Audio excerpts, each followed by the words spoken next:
Hola, ¿qué tal, comunidad UTEL? Buenas tardes, bienvenidos a esta tarde de conocimiento en este espacio de clases magnas. El día de hoy vamos a hablar sobre un tema importante, interesante, pero además de mucha utilidad para todos los que somos colaboradores y para quienes son también los dueños de las empresas y los emprendedores, y que es la norma 035. ¿Qué es la norma 035? ¿Cuáles son los mitos, las realidades? Y para eso nos acompaña nuestro especialista en el tema, Arístides Ramírez. Bienvenido. Correcto. Gracias, Alma. Bienvenidos a todos. Precisamente el día de hoy vamos a hablar de esto, de la prevención de los factores de riesgo psicosocial. Un concepto que aparentemente es nuevo en nuestro país. Vamos a ver ahorita, conforme vayamos avanzando, que no es tan nuevo, pero que tiene un impacto muy significativo en la cultura laboral y sobre todo en la productividad de las organizaciones. Tiene sus detalles, pero esperamos clarificarlos todos estos el día de hoy. Claro que sí, porque si a ustedes han escuchado, ya puedes demandar a tu jefe por estrés laboral, puedes hacerlo a partir de esta norma, ¿no? Pues no, vamos a romper con esos mitos, así es que quédense, compartan la clase que realmente les va a ayudar muchísimo. Muy bien. Bueno, pues Arístides, te dejo para que nos llenes la pantalla de conocimiento. Muchísimas gracias, Alma. Gracias. Bueno, pues muy bien, vamos a iniciar entonces. Les platico un poquito acerca de mí. De profesión, yo soy contador público, egresado de la Escuela Bancaria y Comercial. Por muchos años me dediqué a los impuestos, incluso hice una especialidad en impuestos y análisis tributario, pero la práctica me fue llevando hacia el desarrollo de negocios, las partes de las estrategias de negocios, la gestión del cambio, y es por eso que desde hace 17 años me involucré precisamente en el mundo de los recursos humanos, del capital humano y del desarrollo del talento. Hoy, después de ya cerca de 4 años de trabajar con programas para la mejora de las organizaciones, programas de igualdad laboral, de no discriminación, hoy nos enfrentamos a este concepto aparentemente nuevo en las organizaciones, que es los factores de riesgo psicosocial. Y es por eso que nos hemos especializado en poder tener toda la información precisa que ayude a las organizaciones y que permita generar este cambio en la cultura laboral. Pero bueno, vamos a iniciar propiamente con ¿qué es la norma 035? La norma 035, sin el afán de irnos en la parte específicamente técnica, se publica en el Diario Oficial el año pasado, el 23 de octubre de 2018. Y como tal nos dice en su objetivo de la norma, tal como lo establece el Diario Oficial, lo que busca es establecer los elementos para identificar y analizar, así como prevenir, factores de riesgo psicosocial. Todo esto ha generado una gran expectativa en las organizaciones. ¿Qué son esos factores de riesgo psicosocial? ¿De dónde viene? ¿Por qué se les ocurrió poner esta norma? Bueno, déjenles platico un poquito. El tema de los factores de riesgo psicosocial no es un tema nuevo. En 1984, la Organización Internacional del Trabajo reporta que existen riesgos de carácter psicosocial. ¿Qué es esto? Es una categoría más o una dimensión más de los diferentes riesgos que existen en las organizaciones. Así como en las organizaciones, en el entorno laboral tenemos riesgos de carácter químico, biológico, ambiental, también existen riesgos de carácter psicosocial. Este reporte se presentó hace 35 años. En ese entonces, probablemente los gobiernos, las instituciones no hicieron tanto caso. ¿Qué sucede? Hace aproximadamente 15, 16 años, la Comunidad Económica Europea incluye estos conceptos en sus legislaciones laborales. Ellos, España en particular, que es un país en donde está en gran medida inspirada nuestra norma, tienen ya prácticas en prevención de riesgos psicosociológicos, como le llaman, desde hace 15 años. En América, ¿qué sucede? Estados Unidos y Chile son los iniciadores de este proceso, aproximadamente 8 o 9 años. ¿Quiénes nos llevan un poquito de ventaja? Perú, Brasil, Colombia, 2 o 3 años. Pero en México, ¿desde cuándo hablamos de los factores de riesgo psicosocial? Bueno, los factores de riesgo psicosocial como concepto lo recogemos en el Reglamento Federal para la Salud y Seguridad. Esto se pone en el 2014 cuando se reforma el reglamento y nos da en las definiciones ya los riesgos psicosociales y nos establece las obligaciones. Tenemos que ser muy claros que esta norma como tal no nos obliga. Esta norma nos regula cómo vamos a cumplir con esas obligaciones que están enmarcadas en el Reglamento Federal de Seguridad y Salud en el Trabajo. Bueno, en el 2014 los reconocemos, nos marcan las obligaciones, pero aun cuando las organizaciones quisiéramos cumplir con estos puntos, no teníamos el cómo hacerlo. ¿Por qué? Porque no existía una normatividad. Es en el año 2016 cuando se presenta el proyecto de norma, pero es hasta 2018 cuando se publica y se autoriza ya esta norma. Esto es el 23 de octubre del 2018. ¿Cuándo entra en vigor? Bueno, tiene fechas diferenciadas y de acuerdo a los artículos transitorios nos dice 1 año posterior y 2 años posteriores. ¿Pero de qué se trata la norma? ¿Verdaderamente es una norma que va a regular el estrés de los trabajadores en las organizaciones? ¿Verdaderamente es una norma que nos obliga a tener cursos antiestrés, dar masajes y tener un cuidado, procurar más el bienestar de los trabajadores? Bueno, vamos a ver puntualmente a qué nos obliga. Vamos a diferenciar de acuerdo a la norma las obligaciones que tenemos las organizaciones. Y un punto importante aquí, las obligaciones no son por razón social o por registro federal de causantes. La norma nos establece que las obligaciones van a estar definidas por centro de trabajo. Esto quiere decir que si una empresa tiene diferentes centros de trabajo, vamos a tener que cubrir con estos requisitos en cada uno de los centros de trabajo dependiendo del tamaño de la población que hay en cada centro de trabajo. Y vamos a tener 3 diferentes tamaños. El primero de ellos son centros de trabajo que tenemos de 1 a 15 trabajadores. Vamos a ver que existen obligaciones muy específicas para estos centros de trabajo. Segundo rango, centros de trabajo que están entre 16 y 50 trabajadores. Y finalmente, el último rango son los centros de trabajo que cuentan con más de 50 colaboradores. Es decir, a partir de 51 colaboradores, las obligaciones son otras. Vamos a ver cuáles son estos puntos.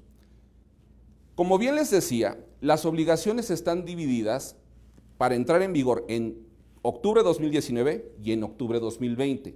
Y aquí tenemos que entender que tal vez estas obligaciones tienen algún sentido y alguna lógica de por qué entran en vigor.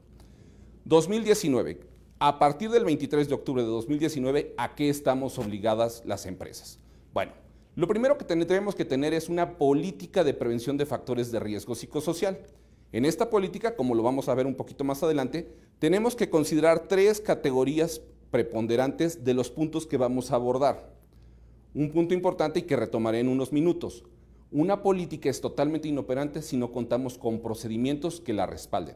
De tal manera que solamente tener una política sin tener los procedimientos que respaldan todo y cada uno de los puntos que aquí se menciona, no nos serviría absolutamente de nada.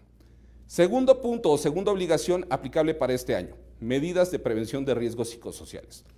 ¿Qué es esto? ¿Qué medidas? ¿Son las clases de yoga, los cursos antiestrés? No.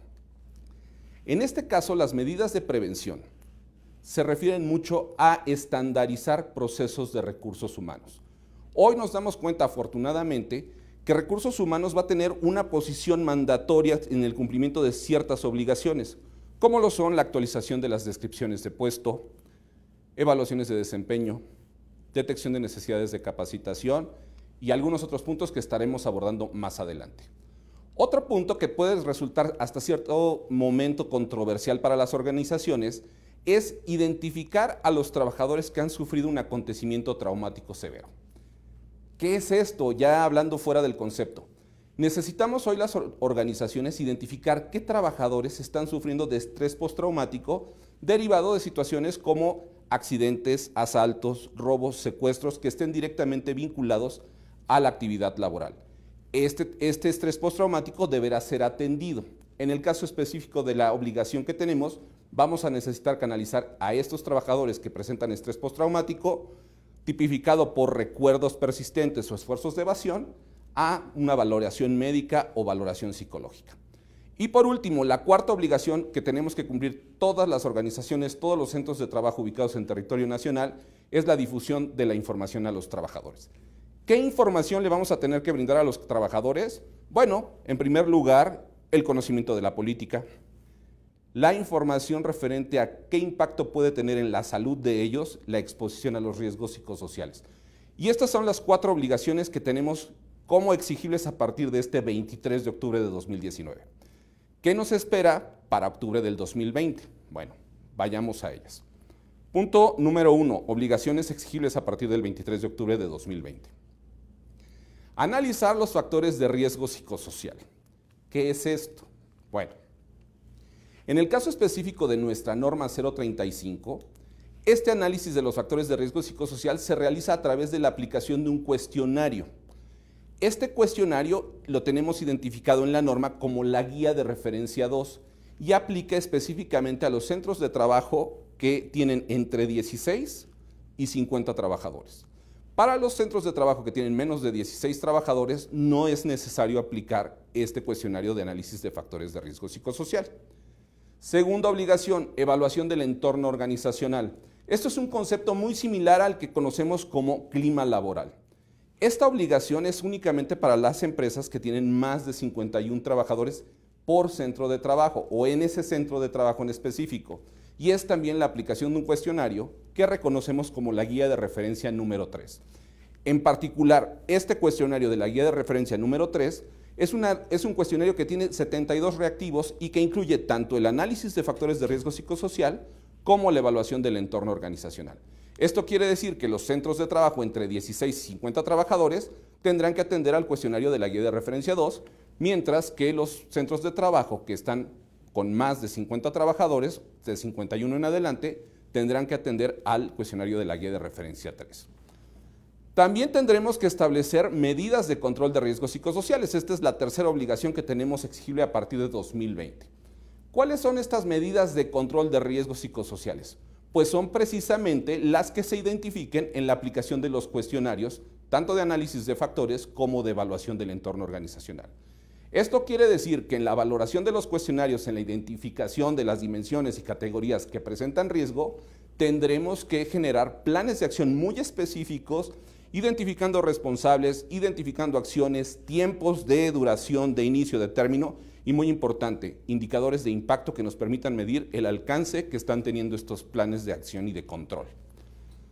Siguiente obligación, exámenes médicos y evaluaciones psicológicas. Esto no significa que todos los trabajadores sean sujetos a tener un examen médico.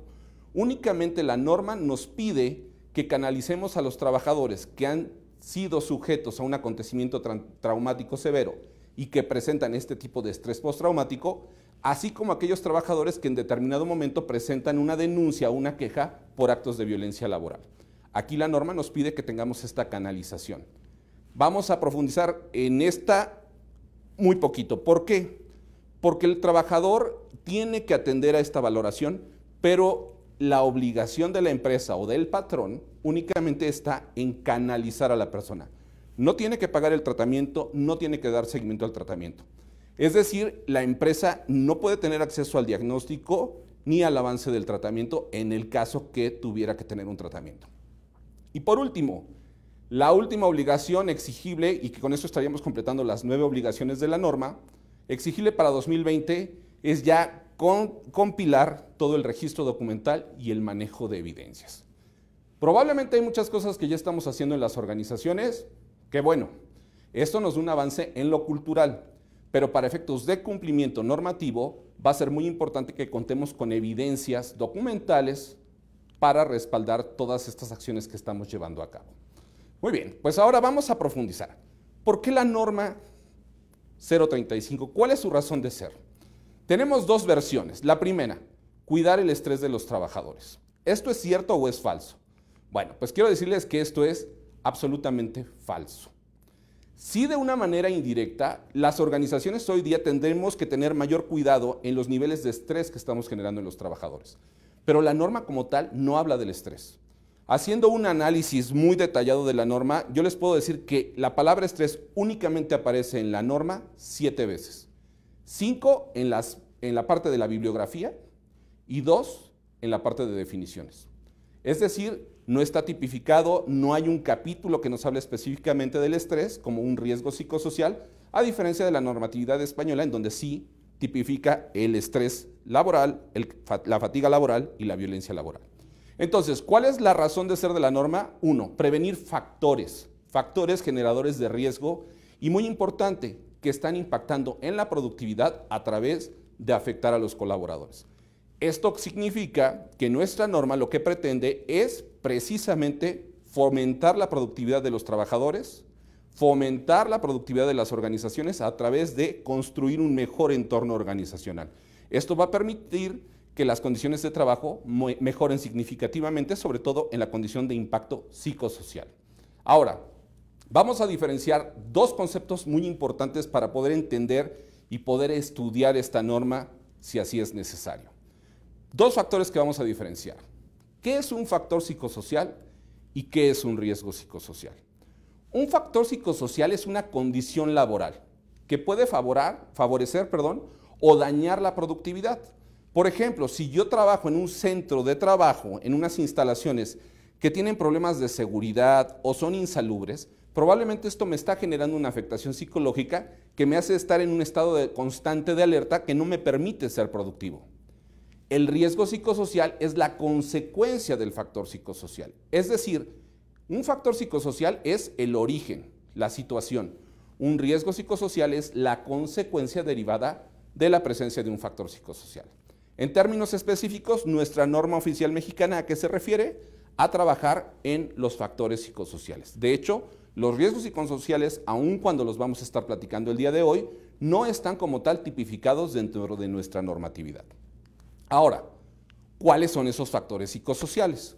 Como bien les decía hace unos momentos, condiciones del ambiente laboral, condiciones de inseguridad o insalubridad que podrían estar afectando las condiciones psicológicas y sociales del entorno, específicamente hacia los trabajadores.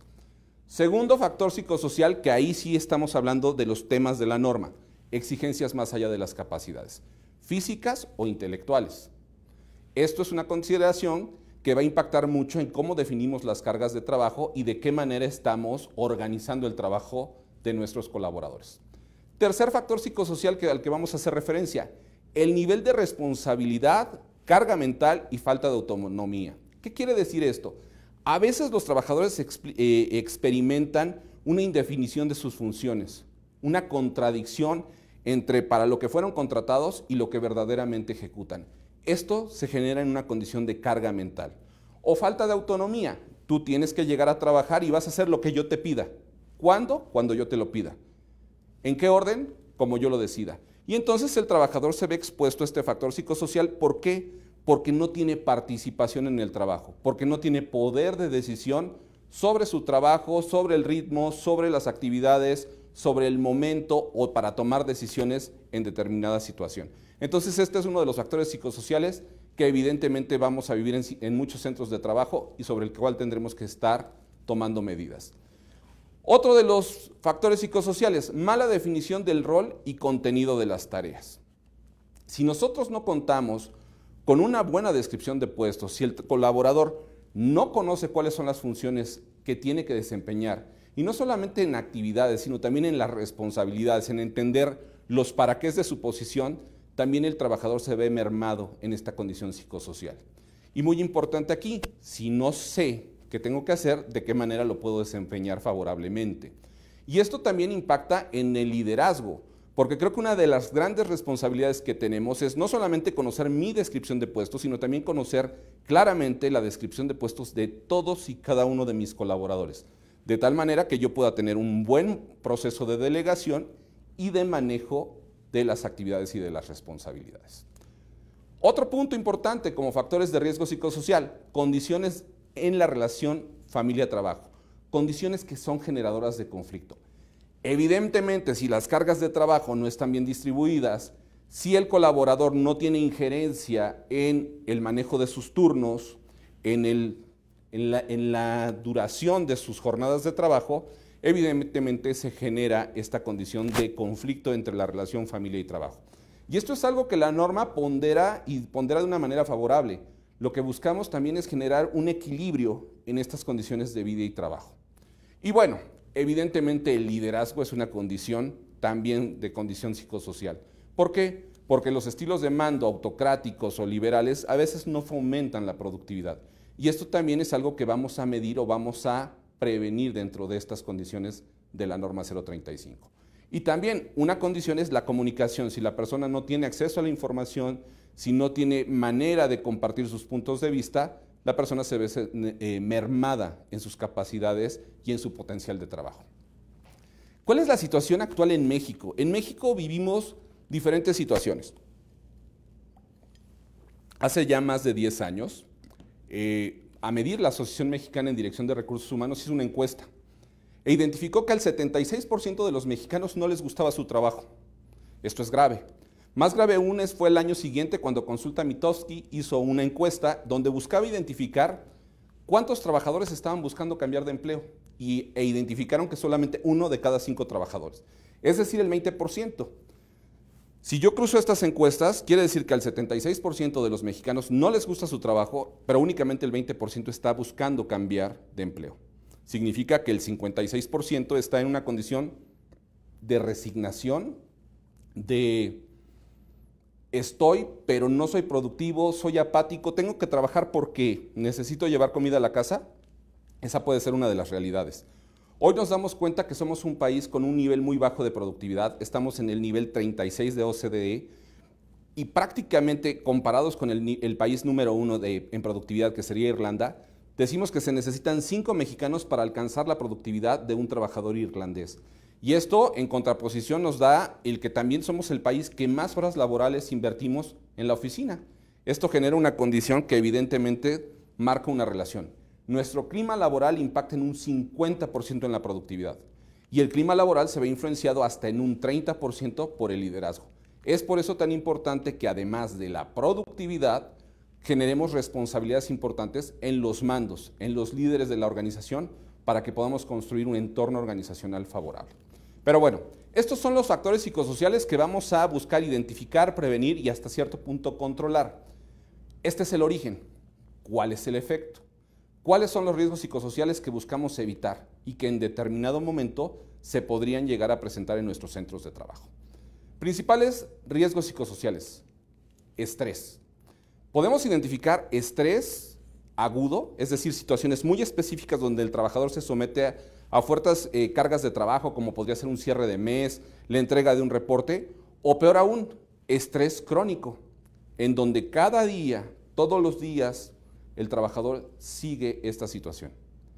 También tenemos otros niveles de estrés, como podría ser el tecnoestrés, que es por la exposición a la tecnología, o bien el estrés financiero, que puede ser representado por la falta de seguridad financiera o la mala administración de sus recursos financieros. Otros de los riesgos psicosociales que vivimos es el ausentismo. El ausentismo, la gente falta, no quiere ir a trabajar, evade la responsabilidad. O peor aún, un riesgo que le llamamos presentismo. La persona está, pero no está. Está ahí, pero no es productiva. Solamente está ahí haciendo presencia. Llega temprano, se va tarde, pero no impacta en los resultados. Es esa persona que puede estar en la computadora, pero en realidad no está desempeñando ninguna función que verdaderamente impacte en su trabajo, en sus responsabilidades, y eso es algo que vivimos tal vez hasta en un 29% en nuestras organizaciones. Presentismo es eso, estar ahí pero no estar. Tenemos otros factores, síndrome del burnout, el trabajador desvelado. Ese trabajador que se esforzó y al no tener resultados o no tener reconocimiento, cayó en un profundo estado de fatiga laboral. O también en contraposición, el burnout, síndrome del burnout, de aburrimiento. Es una persona que ya está totalmente desmotivada, no hay manera de incentivarla y se convierte en una persona que solamente, por decirlo de alguna manera, está estorbando a la organización. No quiere salir, pero tampoco quiere dar el primer paso. Es esa persona que está esperando a que la corran.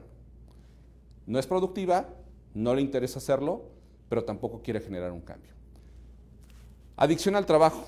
1 de cada 3 mexicanos padecemos de adicción al trabajo. Y el problema no es la adicción al trabajo.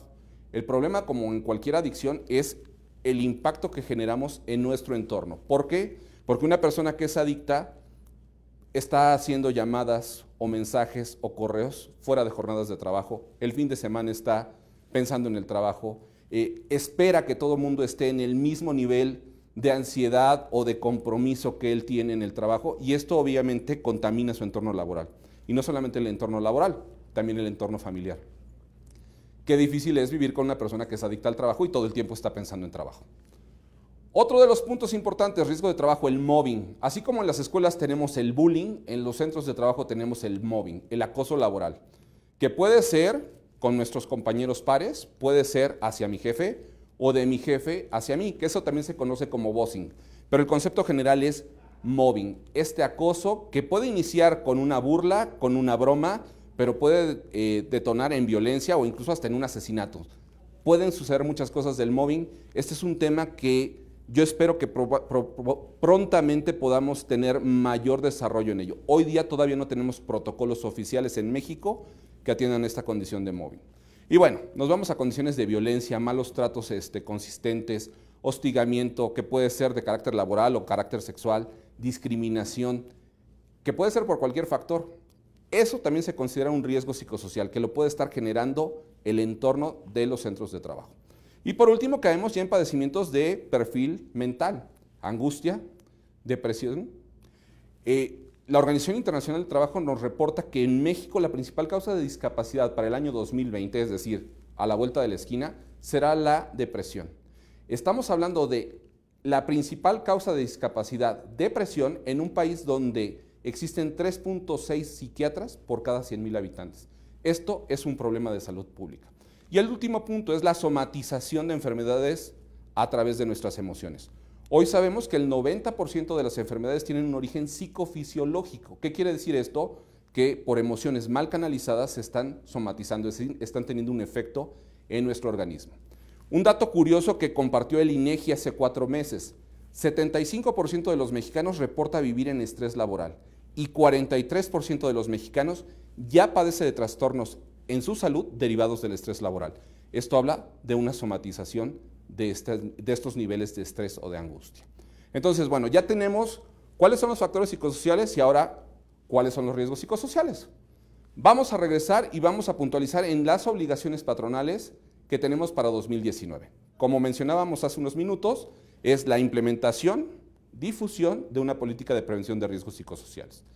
Establecer medidas de prevención de riesgos psicosociales, de estos factores de los que ya hablábamos, identificar acontecimientos traumáticos severos, que esto se hace a través de un cuestionario también que hay que aplicar al 100% de la población de los centros de trabajo y a través de la difusión de toda esta información de lo que estamos hablando hacia los trabajadores. Evidentemente dosificada de una manera diferente para poder fortalecer la comprensión y poder acompañar los diferentes pasos del proceso de implementación.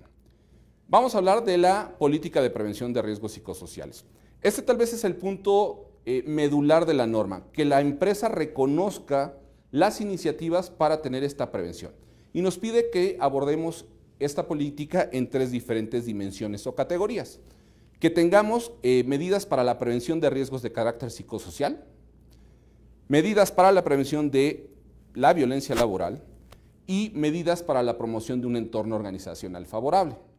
La norma nos da un ejemplo que aparece referenciado como la guía de referencia número 4. Es importante aclarar que este ejemplo que nos proporciona la norma es un ejemplo demasiado escueto.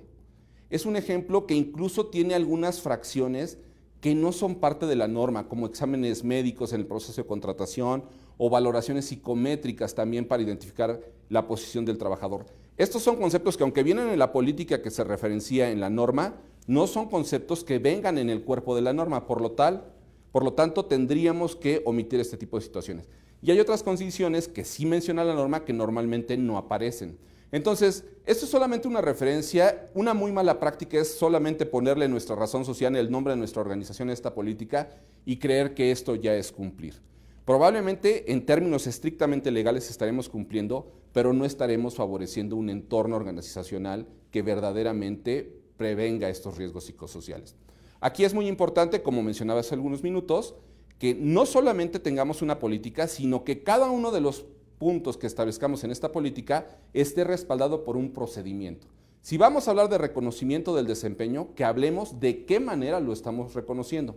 Y esto sirve como evidencia a través de estos procesos. Entonces, esa es la primera obligación, que no porque esté en el numeral 5.1, que sería la primera obligación que nos marca la norma, quiere decir que es lo primero que tenemos que hacer.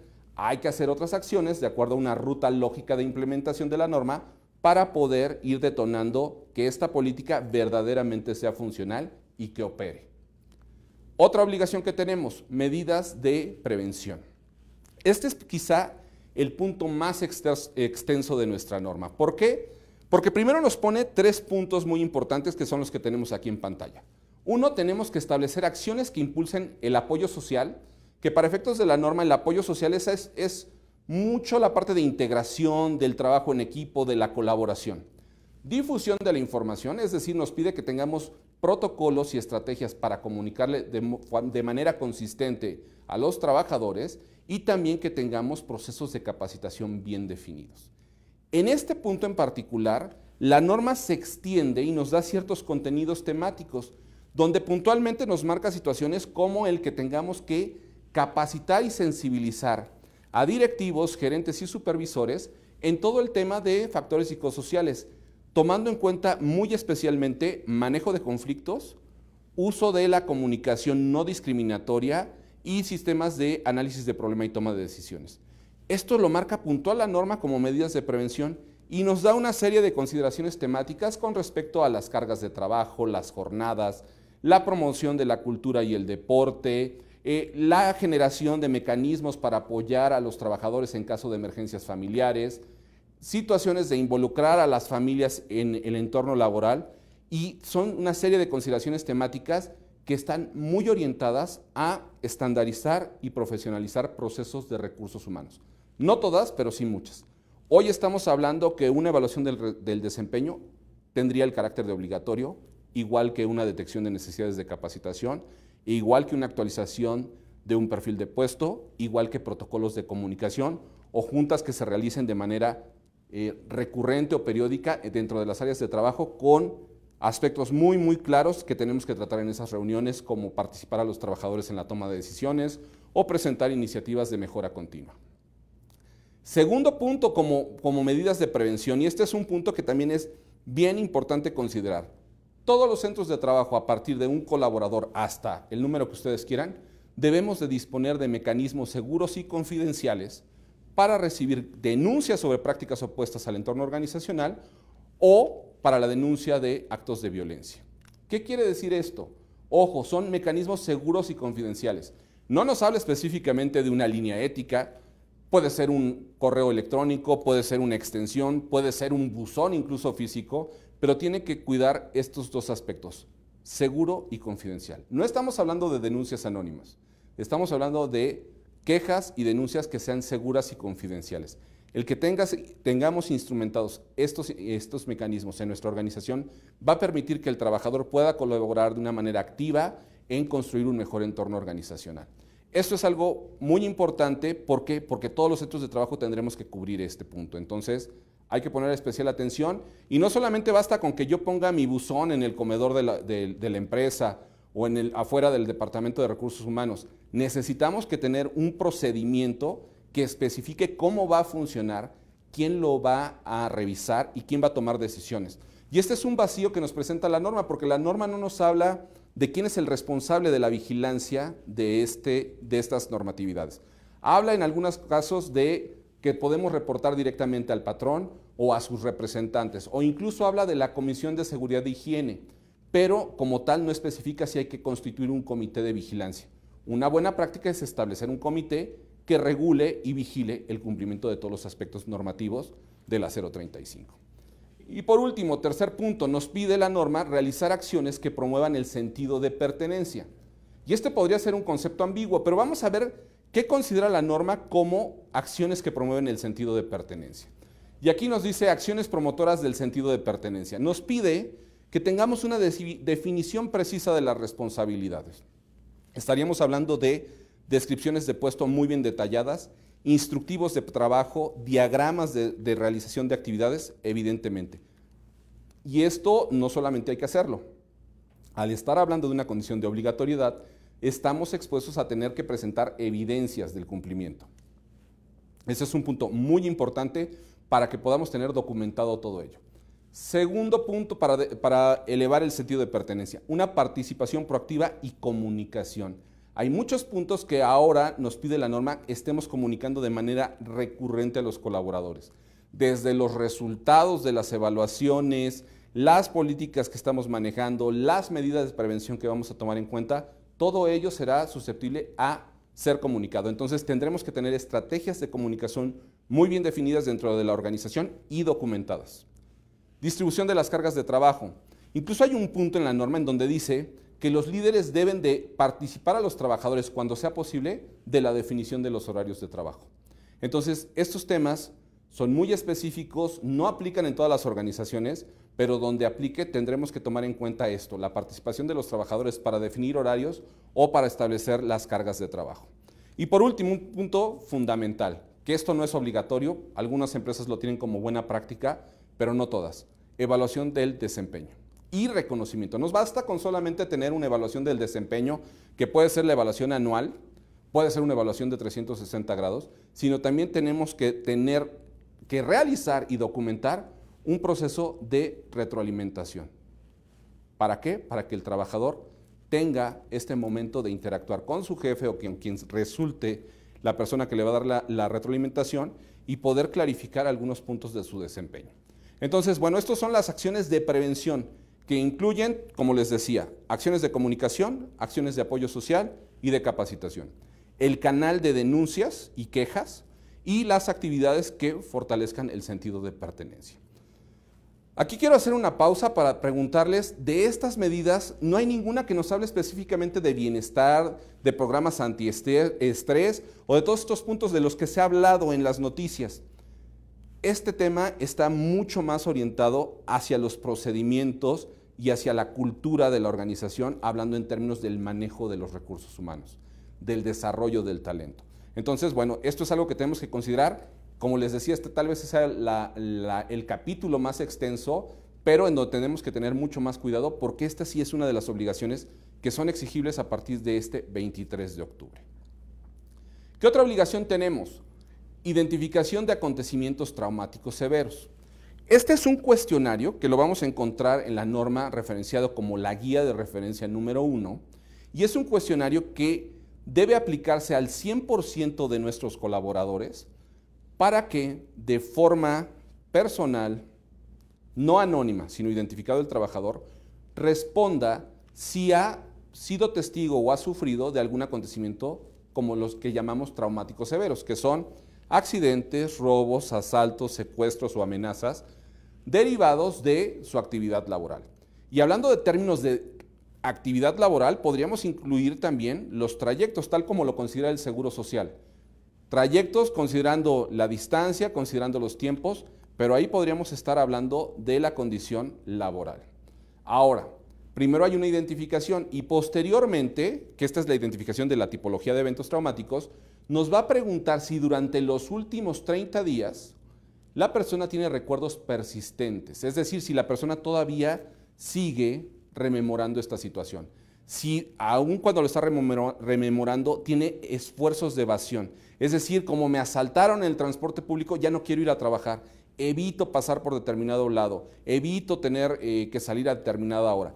Esos son esfuerzos de evasión y si ya hay una afectación psicosocial que podría ser una afectación del sueño o algún otro factor. A través de este cuestionario y de acuerdo a las normativas que nos marca, los parámetros, nosotros como organización vamos a poder identificar a esos trabajadores que están sufriendo de estrés postraumático y que son sujetos a ser canalizados a una valoración médica o psicológica. Repito, la obligación de la empresa recae únicamente en canalizar. La empresa no tiene la obligación de cubrir el procedimiento o de estar monitoreando el tratamiento que en determinado momento tuviera que tener el colaborador. Esta es una obligación que tenemos que cumplir ya también el 23 de octubre del 2019, se convierte en exigible y entonces esto es de los puntos importantes que tenemos que considerar dentro de nuestras obligaciones o de las actividades que vamos a tener que hacer para cumplir con la norma. Ok, ahora, la difusión de la información, este es un punto fundamental. ¿Qué le tenemos que comunicar a los trabajadores? Uno, la política de prevención.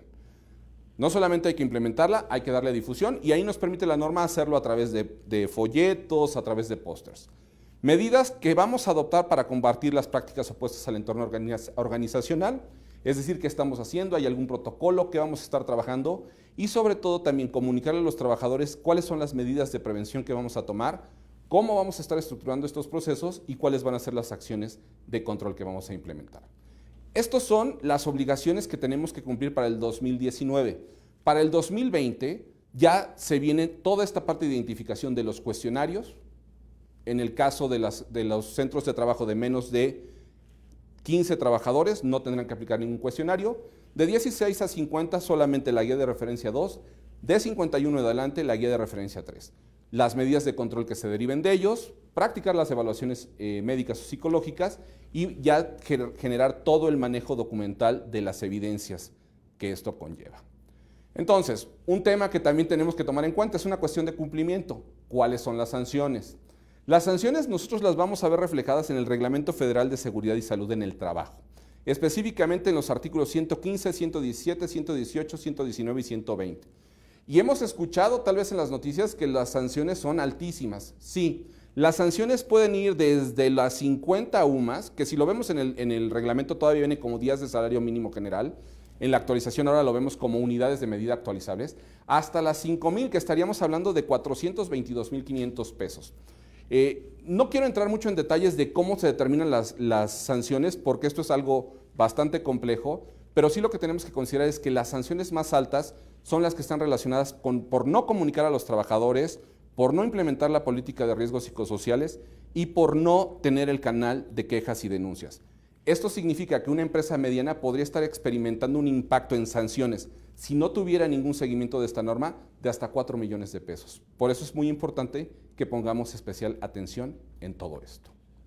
Pues bueno, consideraciones importantes para ya ir cerrando esta clase es, consideremos que estos factores psicosociales van a tener un impacto en la carga social a partir del 2022, cuando estas enfermedades con origen psicosocial sean reconocidas por el Seguro Social y entonces van a estar generando incapacidades, lo cual va a poder incrementar nuestro factor de riesgo de trabajo. Entonces hay que tener cuidado con eso. ¿Se relaciona indirectamente con otras normatividades? Sí, esta norma resucita normas que a lo mejor no estábamos cumpliendo, como la 030 o la 019, que hablan de la Comisión de Seguridad e Higiene, que hablan de las condiciones generales de seguridad. Entonces es muy importante que no solamente nos enfoquemos en la 035, sino que tengamos una visión mucho más amplia de todas las obligaciones de carácter laboral. ¿Se incrementa el riesgo de inspecciones por parte de Secretaría del Trabajo? Sí. De hecho, la Secretaría del Trabajo firmó acuerdos con el IMSS, con el Instituto del Seguro Social, para poder colaborar en las inspecciones. Y se generó un compromiso por parte de la Secretaría del Trabajo que durante el segundo semestre de 2019 se iban a realizar por lo menos 31,000 inspecciones. Esto eleva nuestro riesgo de sufrir una inspección. Ojo, las inspecciones de Secretaría del Trabajo pueden ser por revisión de condiciones generales de trabajo, condiciones de seguridad e higiene, condiciones de capacitación y adiestramiento o PTU. Con la única excepción de PTU, las otras 3 razones por las que nos podría estar inspeccionando la Secretaría de Trabajo se relacionan de alguna manera con aspectos que tenemos en la norma 035. Y por último, nos habla la norma de un dictamen que expide una unidad verificadora. Esto es un mito también, sí podemos acercarnos a una unidad verificadora, que al día de hoy no existen todavía no están certificadas como unidades verificadoras, pero el que nosotros contemos con un certificado de cumplimiento o un dictamen de cumplimiento no inhibe las facultades de revisión desde la Secretaría del Trabajo. Es decir, que si hubiera una inspección, aunque yo tenga mi dictamen expedido por una unidad verificadora que durará 2 años, esto no inhibe que la Secretaría del Trabajo pueda hacer una inspección mucho más a profundidad de estos aspectos. Entonces, bueno, pues con esto prácticamente estamos cerrando nuestra clase, los temas importantes y bueno, sería importante para nosotros también conocer cuáles son las preguntas, los comentarios en los que quisieran profundizar. Perfecto. Pues muchísimas gracias por venirnos a, sobre todo, poner en contexto, ¿no? De qué vamos a empezar a hacer con la norma 035, el ABC, por así decirlo. Y justo estaban preguntando nuestros alumnos, por ejemplo, María Magdalena nos dice, ¿pero esto se tiene que hacer para empezar a llevar los controles o solo cuando te lo pidan? Lo tenemos que hacer porque es nuestra obligación. Si nos esperamos a que llegue la Secretaría del Trabajo, nos los pida y entonces lo hacemos, pues estamos sujetos a este riesgo, ¿no? Va a haber una inspección, va a haber incumplimiento, nos van a afincar las sanciones y nos van a percibir que en determinado tiempo cumplamos, que a lo mejor podrían ser 15 días, 30 días, 6 meses, no creo, tal vez 2 meses, pero este no es un tiempo suficiente para implementar. Consideremos que es una condición de cumplimiento, pero también de implementación. no solamente basta con cumplir con las evidencias, con los puntos, sino también de generar todo un proceso de cambio cultural en la organización. Eso es lo que verdaderamente va a impactar en la productividad. Claro, de hecho para allá vamos, o sea, generar este Exacto. cambio de cultura, más allá de cumplir con la norma, hacer lo que es el debería ser, Hacia allá nos debemos de hacia orientar, evidentemente. para tener ese resultado. Muy bien, Guillermo Nájera nos dice, entonces, ¿quién paga el momento de las evaluaciones o exámenes? ¿La Secretaría de Trabajo y Previsión Social o lo que conforma por la Ley Federal del Trabajo, que es el patrón? Ok, si estamos hablando de las evaluaciones médicas y psicológicas, lo que nos marca la norma es que el patrón tiene la obligación de canalizar al trabajador una valoración médica y es muy específica la norma y nos dice que esto puede ser a servicio público, que podría ser el Seguro Social, a servicio privado o incluso en el servicio médico de la organización. Para quienes cuentan con este servicio médico, se puede hacer esta canalización. El costo de los otros cuestionarios, de las otras evaluaciones, evidentemente es una carga hacia el patrón, es uno de los elementos más con los que tenemos que cumplir. De acuerdo, gracias. Nos menciona otro alumno, si una empresa no ha empezado a hacer esto, ¿por dónde se recomienda iniciar? Ok, esto es muy importante y qué bueno que hacen esta pregunta. En la experiencia que tenemos ya apoyando a las organizaciones en procesos de implementación, yo les diría que el punto principal, si estamos hablando de un proceso de cambio cultural, sería empezar por sensibilizar a los niveles de liderazgo, es decir, hablar con los líderes, hablar con los directivos de la empresa para que conozcan esto, conozcan el impacto y esto permita que también ellos sean embajadores de este proceso de cambio cultural. El segundo paso sería empezar ya a instrumentar todas nuestras medidas de prevención, hacer un checklist de con qué contamos y qué nos falta para poder entonces ya establecerlo. Ya una vez que hemos hecho eso, entonces ahora sí podríamos pensar ya en estructurar nuestra política de prevención de riesgos psicosociales. Pero creo que esos serían los 3 puntos principales. Muy importante, esta parte de los cuestionarios que hay que levantar, mi recomendación es no los levanten ahorita. Si los levantamos ahorita, corremos el riesgo que los resultados sean mucho más agresivos y entonces estemos obligados a tener medidas de control, muchas más medidas de control, y esto complica la operación. Me han preguntado también que entonces, ¿qué hacemos para tener un punto de partida? Pues tenemos buenas prácticas como una evaluación de clima laboral o un diagnóstico de salud organizacional. Si ya lo han hecho, tomen en cuenta esos resultados, y si no lo han hecho, es un buen momento para hacer una evaluación de clima organizacional, de clima laboral, y que sea nuestro punto de partida para saber cuál es el estado que guarda nuestra organización y esta cultura dentro de los trabajadores. Claro, sí, de hecho justo lo que estabas diciendo, mencionaban que quiénes eran los responsables, ¿no? Sí, recursos humanos, porque de alguna u otra forma era lo que mencionabas, ¿no? Recursos humanos se encargará, otros decían que los directivos, pero al final es parte de todo, los directivos van a impulsar, contagiar, informar sobre esta cultura. Finalmente son quienes tienen que jugar el papel de patrocinadores de este proceso de cambio. En nuestra experiencia, ya implementando con varias empresas, ¿a quiénes involucramos en todo este proceso? Evidentemente a recursos humanos, si existiera el departamento de seguridad e higiene, el área legal, si también existiera en la organización, el área incluso de compliance, esta parte legal, que algunas organizaciones ya lo tienen, y muy importante considerar que si nuestra empresa es de producción y el grueso de nuestro personal está en producción, pues que haya el gerente de producción o el director de producción, operaciones, quienes tengan el mayor volumen de colaboradores, también participen en todo este proceso de implementación, para que sean cultural y no solamente de cumplimiento.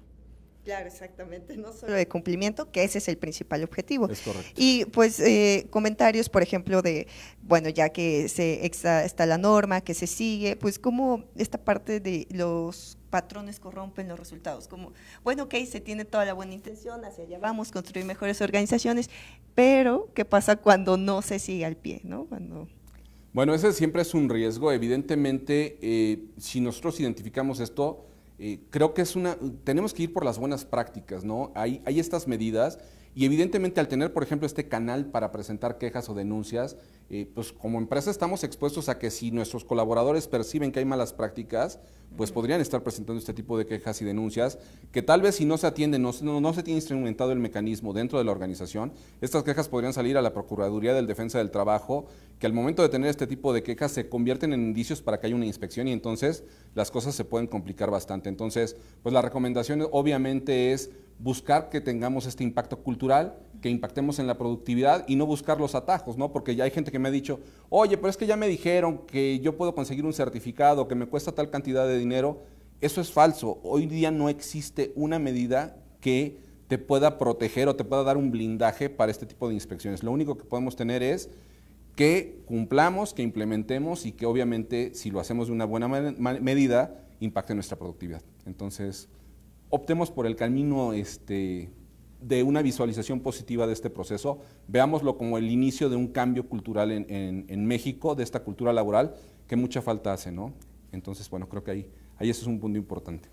Claro, pues muchísimas gracias por venir a evangelizarnos sobre este tema, compartan esta información muy importante, ya saben, gracias a todos los que se conectaron, y bueno, pues información precisamente es poder, ¿no? Es correcto. Entonces, de eso se trata estos espacios, estas clases, para que ustedes conozcan de estos temas que son además actuales y que van a impactar, sí, en las organizaciones, pero en la sociedad. Al final del día. Entonces, muchísimas gracias. Gracias a ustedes y esperemos que esta información sea útil y que ayude a generar cambios y sobre todo a tomar buenas decisiones respecto a nuestra cultura laboral. Perfecto. Bueno, comunidad, nos vemos cada semana aquí en Clases Magnas. Gracias por acompañarnos. Hasta luego. Hasta luego.